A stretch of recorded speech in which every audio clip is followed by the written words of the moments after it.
Bonjour à tous, et oui, me revoilà après un an d'absence. Que voulez-vous, je suis une femme très occupée.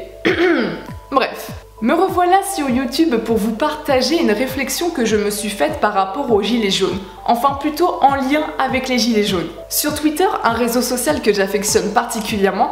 D'ailleurs à ce propos, si vous ne me suivez pas, je vous conseille de le faire car je suis quelqu'un de passionnant. J'ai eu l'occasion de discuter avec un vidéaste assez connu, je ne cite pas de nom car l'intérêt n'est pas là, qui a retweeté une vidéo d'une femme qui expliquait sa situation personnelle et qui a osé dire qu'en France, on survivait. Le vidéaste en question a retweeté la vidéo en mettant en commentaire que c'était un manque de respect de dire qu'en France on survit par rapport à d'autres personnes dans le monde, ce qui sous-entend les pays du tiers-monde, qui eux sont dans la véritable survie. Suite à cela, sous le tweet, s'en est suivi tout un débat entre ceux qui pensent que oui, effectivement, c'est un manque de respect de dire qu'en France on survit par rapport à d'autres, et entre ceux qui pensent que oui, effectivement, en France on a le droit de se plaindre. On est bien d'accord, se plaindre ne veut pas dire minimiser la souffrance des autres. La souffrance française n'est pas supérieure par rapport à celle des autres pays.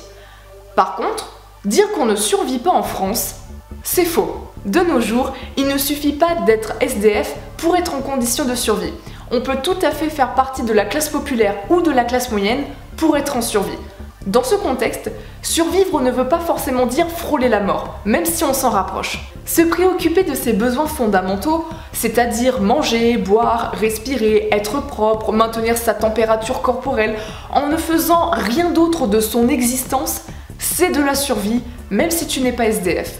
La France est un pays développé, donc on n'est pas censé survivre, même si je suis bien consciente que notre niveau de vie est de bien meilleure qualité comparé à celle des pays du tiers-monde ou des pays qui sont en guerre. On est bien d'accord. Le problème, c'est que notre qualité de vie est tous les ans en train de diminuer. Je pense que vous avez vu passer l'info, comme quoi entre 2008 et 2016, le pouvoir d'achat des Français a fortement diminué à cause des impôts sur le revenu et les prélèvements financiers. Pour certains ménages, cela revient à 500 € en moins. On n'a pas besoin que les journalistes nous le précisent car dans notre vie quotidienne, on le ressent tous. Big up à Sarkozy et à Hollande, on pense très fort à vous. La classe sociale la plus touchée est la classe moyenne, qui représente la grande majorité des Français. Caricaturalement, la classe moyenne, c'est t'es pas spécialement riche, mais t'es pas spécialement pauvre, mais t'es quand même à ça de tomber dans la précarité si tu ne fais pas attention. Ça me fait penser à l'excellent sketch de l'humoriste Labajon sur le trésor public. Bonjour, enchantée, je suis française. Ta gueule, ferme-la, il va bosser. Bonjour, enchantée, je suis le trésor public. Si vous ne la connaissez pas, allez la voir, c'est vraiment excellent ce qu'elle fait. De toute façon, même si tu fais attention à tes dépenses, t'as tellement de trucs à payer que tu ne peux pas profiter de ton argent et de profiter de la vie.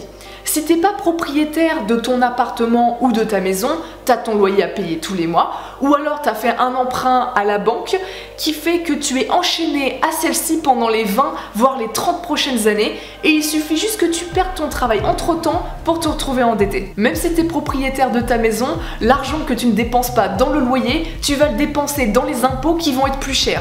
Donc au final, que tu sois propriétaire ou locataire, ça revient au même. Sans oublier tous les à côté à payer qui constituent notre quotidien. L'électricité, l'eau, le gaz, le téléphone, internet, les mutuelles, les assurances, les impôts, la taxe d'habitation, les enfants à l'école, les grands-parents à la maison de retraite, l'entretien de la voiture, l'entretien de la maison, etc. Donc oui, faire attention à ces dépenses, c'est important, c'est même vital. Mais même si tu fais preuve de bonne volonté, parfois, il peut t'arriver des choses dans la vie qui te dépassent et qui fait que tu te retrouves dans la merde. Je pense à une vidéo que j'ai vue sur Twitter d'une femme seule avec 5 enfants à charge qui a perdu son mari et qui n'a que 1300 € mensuels pour s'en sortir et qui exprime ses difficultés pour survivre. Ce qui est terrible, c'est qu'elle est loin d'être la seule à être dans cette situation. C'est peut-être pour ça que les gens sont en colère et qu'ils sont tous jaunes. Je veux juste faire un petit point sur ce qu'on appelle le mépris de classe sociale. Nos dirigeants, ceux qui font partie de la classe dominante, bourgeoise, je sais pas trop comment les appeler, sont des personnes qui s'en sortent très bien dans la vie. Tant mieux pour elles. Ce qui me fait rire avec nos dirigeants, c'est que ce sont des personnes qui ne comprennent pas du tout notre quotidien.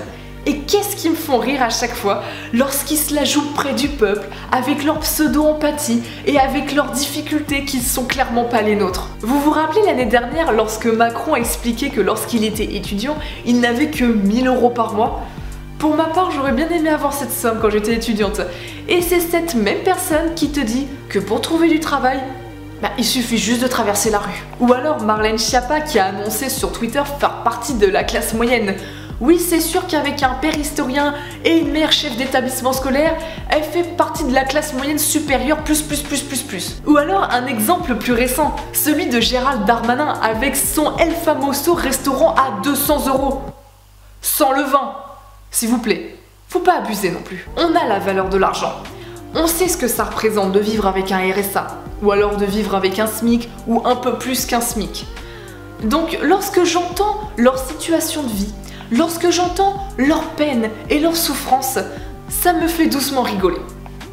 Ouais, je sais, je suis pas très sympa. Par rapport au mouvement des Gilets jaunes, on peut constater une autre forme de mépris de la part de la classe bourgeoise.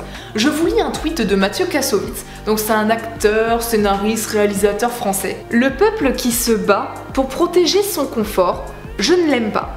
J'aime celui qui se bat pour ses convictions. Vous n'en avez pas. Macron n'est pas un monarque. Vous êtes ridicule car votre combat n'est pas essentiel, il est bourgeois. Se faire traiter de bourgeois alors qu'on est des prolos, il faut le faire quand même. Ou alors on a Bernard-Henri Lévy qui nous a écrit un article sur les gilets jaunes pour nous expliquer qui ils sont réellement. Donc selon lui, les gilets jaunes sont des personnes qui ne savent pas quoi faire de leur samedi après-midi et qui vont aux Champs-Élysées pour aller jeter des pavés sur les forces de l'ordre. Enfin bref, donc vous voyez, ces personnes-là, ce sont eux qui viennent nous faire la morale et qui accessoirement nous dirigent et qui prennent des décisions qui influencent notre quotidien qui devient de plus en plus précaire. Dire qu'en France on survit, oui, c'est un fait. Et il y en a beaucoup plus qu'on ne le pense qui sont en galère financièrement et qui ont du mal à boucler les fins de mois. Et il ne suffit pas d'être à l'article de la mort pour être en survie. Des exemples, il y en a à l'appel, il suffit juste de regarder autour de vous. Vivre, c'est une bataille quotidienne pour subvenir à ses besoins et aux besoins de ses proches. Ce qui est inquiétant, c'est qu'on vit dans une société de plus en plus eugéniste, où seuls ceux qui ont de l'argent pourront vivre décemment. Alors que les autres... Peut-être qu'on vous proposera l'euthanasie, qui sait. Je vous remercie de m'avoir écouté jusqu'au bout, je vous dis à bientôt soit en vidéo ou soit sur Twitter. Salut!